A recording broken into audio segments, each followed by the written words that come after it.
Ryan, and I'm here today to tell you why you should better yourself by speaking, learning to speak better.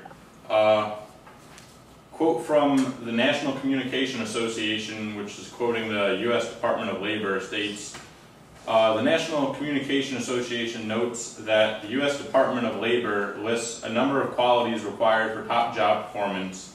We study at least 10 of these in communication: listening, speaking, creative thinking, decision-making, problem-solving, reasoning, self-esteem, social ability, self-management, and integrity and honesty.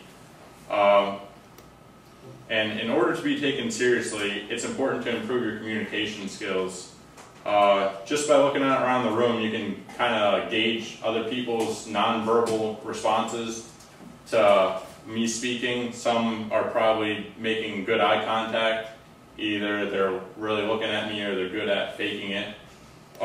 Some are probably leaning in the back of their chairs, which means they're either uncomfortable sitting upright or they realize that I'm the last speaker and as soon as I'm done we get out early. I'm going to be talking about active listening, speaking, and nonverbal communication. Active listening is a communication technique that requires the listener to understand, interpret, and evaluate what they hear.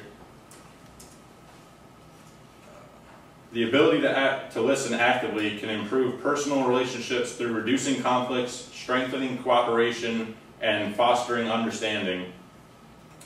When interacting, people often are not listening attentively. This may be because of distracting, like the last speech, the noise is kind of hard to pay attention.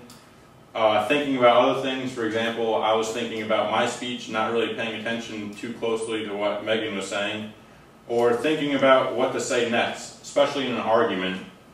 Active listening is a structured way of listening and responding to others, focusing attention on the speaker. Dan Rothwell, author of In Company of Others, an Introduction to Communication, states, active listening is an important part of communicating, which involves not only hearing what someone is saying, but also being able to understand and reflect on what is said. There are three primary elements that comprise listening: comprehending, retaining, and responding.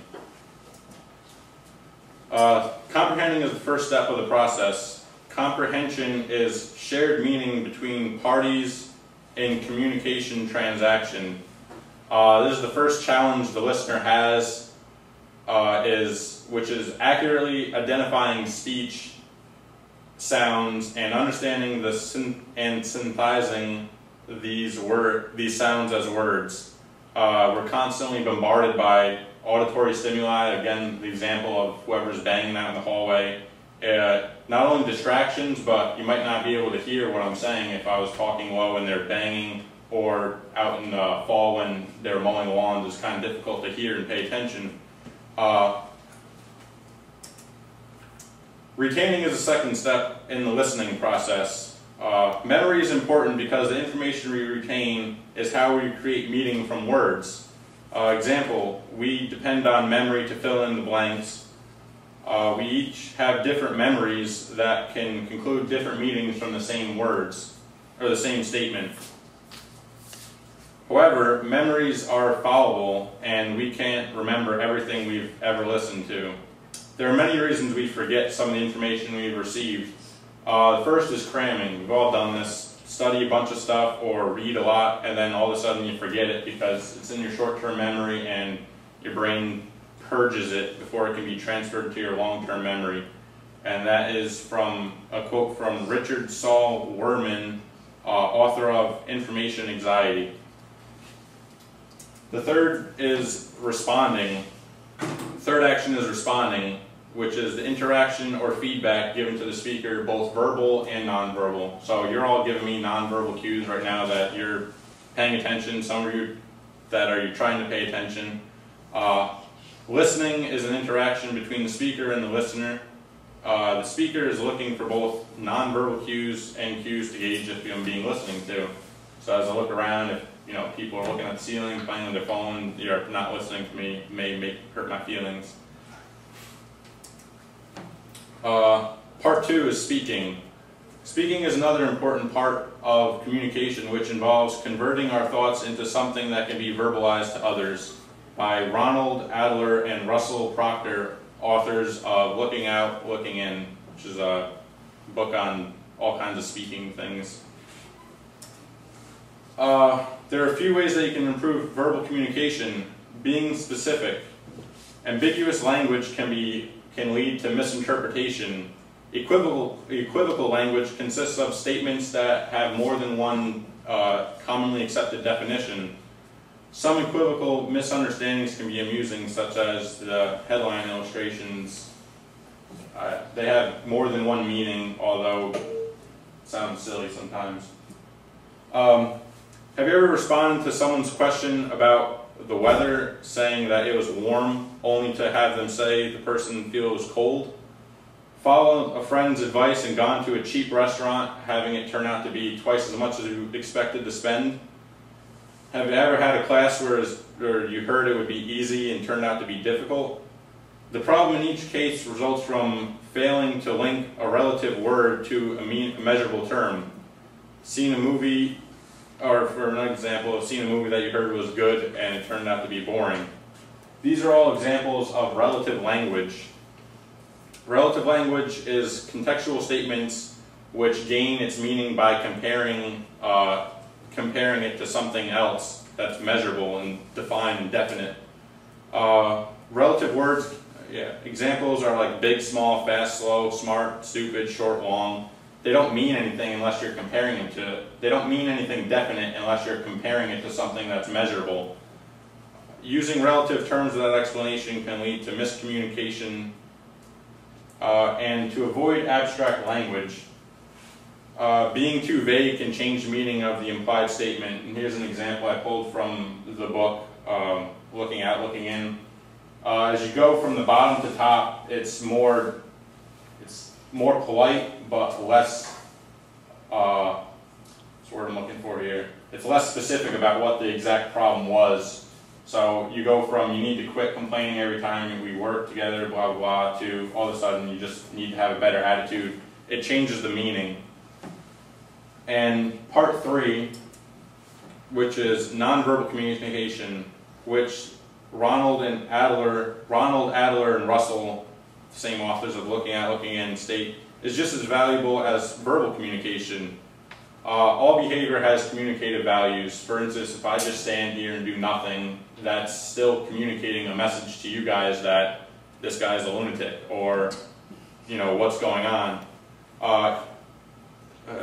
Nonverbal communication serves many functions, and it was broken down in the book in a few examples, which I took 3 or 4 out of. Repeating is reinforced what was said non-verbally. Like, for instance, giving directions to someone, where's Mrs. Green's room? Oh, it's down the hallway to the right, and there's a door there, and walk 10 steps in, turn left.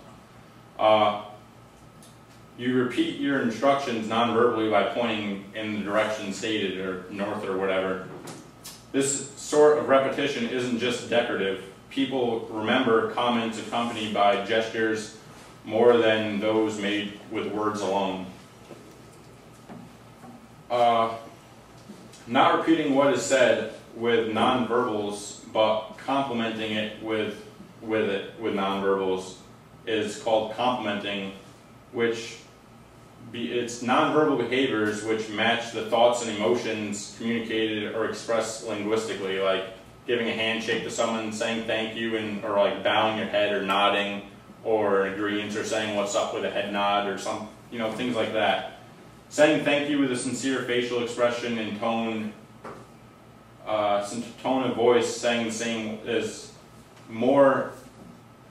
I messed up. Saying thank you with a sincere facial expression and tone of voice over saying the same words with a deadpan manner, like saying, "Oh, thank you very much, I appreciate that," or rather than saying, "Thank you very much, I appreciate that."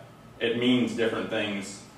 And the third one is substituting nonverbal communication for verbal communication. Like, again, an example, when friends say what's up, you might say head nod or say nothing. is just doing gestures that substitute, instead of actually speaking the words, you're just doing them with body gestures. Many facial expressions operate as substitutes for speech. It's easy to recognize facial expressions that function like verbal interjections and say like, oh gosh, really? Or oh please, and so on. And the final and fourth one, just as we use italics to emphasize an idea in print, we use nonverbal devices to emphasize oral messages, which is called accenting. It's a nonverbal signal that are used to alter interpretation of verbal message by either touch, voice, pitch, gestures, and they're just gestures are just some of the tools that people use to amplify their message that is sent or to accent it. Pointing an accusing finger adds emphasis to criticism, and by accenting certain words like "it was your idea" is another nonverbal emphasis. Now that you know a little bit more about active listening, speaking, and nonverbal communication, you can better yourself in overall communication as well as communication skills. As stated earlier from the quote of the U.S. Department of Labor, communication is one of the top priorities of the list of qualities for top job performance. So pretty much if you don't want to be working at a grocery store and retail for the rest of your life, it's better to learn how to communicate better and have better jobs. We all want to be taken seriously, so it's important to improve our communication skills. Thank you. All right, thanks, Tom.